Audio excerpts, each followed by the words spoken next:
በእውነት በጣም ነው ያዘንኩት።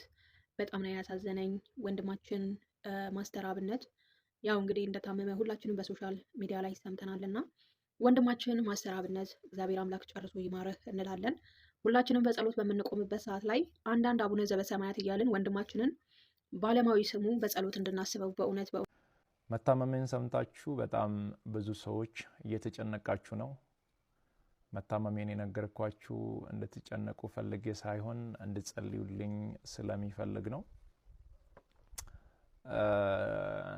በእርግጥ አዲስ ሚዲያ ኔትወርክ ጋር በነበረን ኢንተርቪው ቆይታ ጋዜጠኛው በድንገት ሲጠይቀኝ መታመሜን ነግራችኋለሁ። አሁንም ቢሆን ሁላችሁም በየእምነታችሁ እንድትጸልዩልኝ እፈልጋለሁ። ህመሙ የጀመረው አሁን አይደለም፣ ተላምደናል።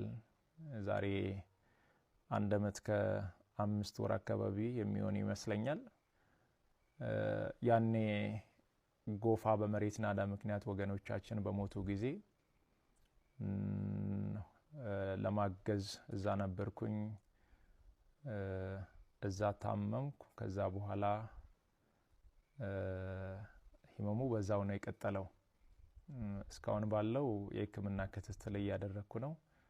ቀጣይ ያለው የህክምና ሁኔታ በቅርቡ ከሀገር ውጭ ሄጄ በቂ ህክምና አደርጋለሁ። ህክምና ብቻ ሳይሆን በዚህ ሰዓት ለኔ የሚያስፈልገው ኢትዮጵያ እናቶች፣ ኢትዮጵያ አባቶች፣ ወጣቶች ሁላችሁም በየእምነታችሁ እንድጸልዩልኝ እፈልጋለሁ። እኔ ወደ ህክምናው እስከሚሄድ ድረስ የታመሙ አልጋ ላይ ያሉ ወገኖችን እያሳከምን እንቆያለን። በመጨረሻም አንድ ማለት የሚፈልገው በዚህ ሰዓት ለኔ የሚያስፈልገኝ አንድ ነገር ብቻ ነው። አሁን ከሚነግራችሁ ነገር ውጪ ለኔ ምንም ነገር አያስፈልገኝም። ሁላችሁም በየእምነታችሁ ጸልዩ። ሰላም እግዚአብሔር ይብዛላችሁ። ውድና የተከበራችሁ ቤተሰቦች እንዴት ከረማችሁልኝ? እንዴት አላችሁ? እግዚአብሔር ይመስገን እኔ በጣም ደህና ነኝ።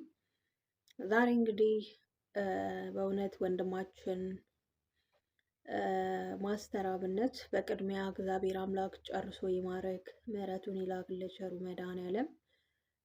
በእውነት ይሄ ነው የማይባል ነገር ነው ማለት ነውና ይሄ በሽታ ደግሞ በእውነት በጣም እንደው ከባድ የሆነ በሽታ ነው። እውነት እግዚአብሔር አምላክ እንደው ከምድረ ገጽ ላይ ያጥፋልን።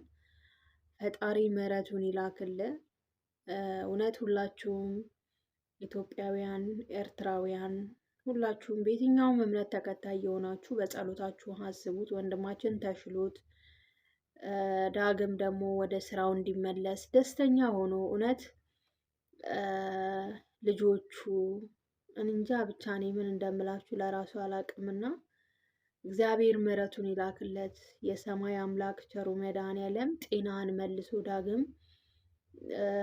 በእውነት ያገናኘን ነው የምለው።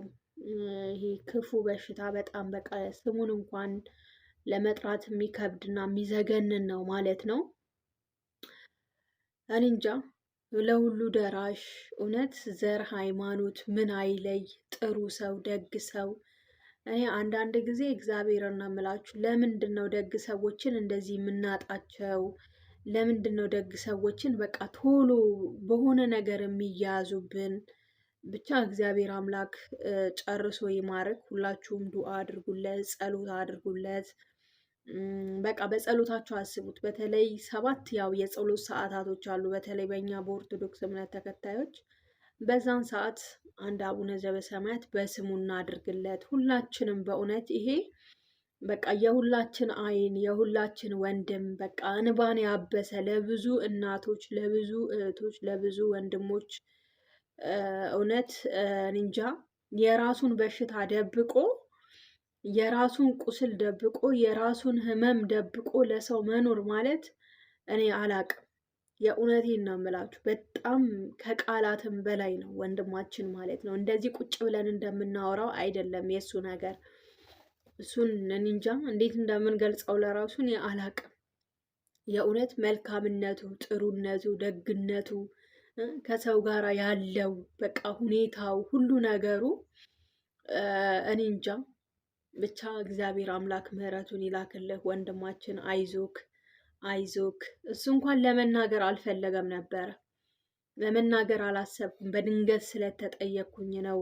በእውነት የኢትዮጵያን ሕዝብ እንኳን ለማጨናነቅ እንኳን ያልፈለገ ልጅ። ወይኔ እኔ እንጃ። ሰውን ሁሉ ማጨናነቅ አልፈለግኩም፣ እኔ እንዲህ ማለት አልፈለግኩም ምናምን ሲል አንጀት ነው የሚበላው የእውነት። አይዞክ አይዞክ ወንድማችን። እመቤቴ ማርያም እሷ ትዳብስህ። ሌላ ምን ይባላል? እውነት እንደው የልጆችህ አምላክ ይጠብቅህ። እንደው በቃ የምታመልከው አምላክህ እሱ ካንተ ጋር ይሁን። እኛማ ምን አለን አለው ብለህ የምትደርስ የእናቶቻችን ጸሎት፣ የአባቶቻችን ጸሎት፣ እውነት የእነሱ ጸሎት ይርዳክ። እነዛ ድሮ እናቶቻችን አባቶቻችንን ቶቶቶ ላይ ብለው የተፉን ለምርቃት እውነት ይጠብቅህ። እኔ ሌላ ምንም አልልም። እውነት ብቻ በጣም ከባድ ነው እንደዚህ አይነት ነገር ከእንደዚህ አይነት ልጅ ላይ መስማት በጣም ያማል። እግዚአብሔርን ነው የምላችሁ። በጣም በጣም በቃ በጣም ልብ ስብር ነው የሚያደርገው። ጥሩ ልጅ፣ መልካም ታዛዥ፣ እየሄደ ባሉበት ቦታ በቃ ጥቆማ በደረሰው ቦታ እየሄደ በጣም ብዙ ሺህ በቃ ኢትዮጵያን በሙሉ ነው ያዳረሰው ማለት ይቻላል። እና አይዞ ወንድማችን ማስተር አብነት ሁሌም እንወድሃለን። ሁሌም የእውነት አንተ ጎበዝ ነክ። አንተ በጣም ጀግና ወንድማችን ነክ።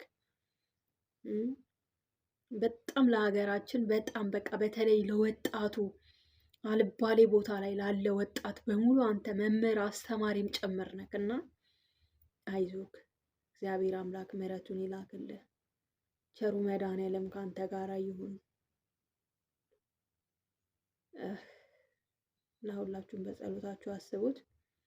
ዳግም ደግሞ ተሽሎት ለማየት ወንድማችንን ፈጣሪ ያብቃን።